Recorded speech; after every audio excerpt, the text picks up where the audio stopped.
এখন আমরা কাজ করছি। হ্যাঁ, এই লাইনটাকে আমরা সমাধান করব।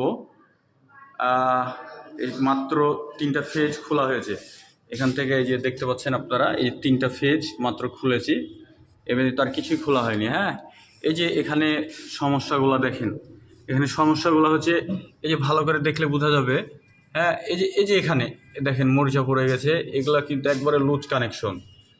এগুলা এই যে ঝুঁকিপূর্ণ, এটা একবারে ঝুঁকিপূর্ণ লাইন। এখানে বলার কিছু নাই, এখানে প্রচুর পরিমাণে লিকেজ কারেন্ট আছে। ঠিক আছে, অগোছালো তার আসলে শুধু অগোছালাই না, এটা একটা দুর্ঘটনার প্রধান কারণ। তো আমরা এগুলাকে আসলে এই সমস্যাগুলোকে সমাধান করব। আমরা একটা সুন্দর করে ড্রেসিং করে এই লিকেজ কারেন্টটা বন্ধ করব এবং দেখা যায় যে এর পূর্ণ সমাধান দেওয়ার চেষ্টা করব। হ্যাঁ, আপনারা কাজ শেষে আমি আর একটা 1 মিনিটের ভিডিও করব, দেখলেই বুঝতে পারবেন যে কি কাজ করেছি। ঠিক আছে, সবাই ভালো থাকবেন, সুস্থ থাকবেন, কাজটা দেখতে থাকুন।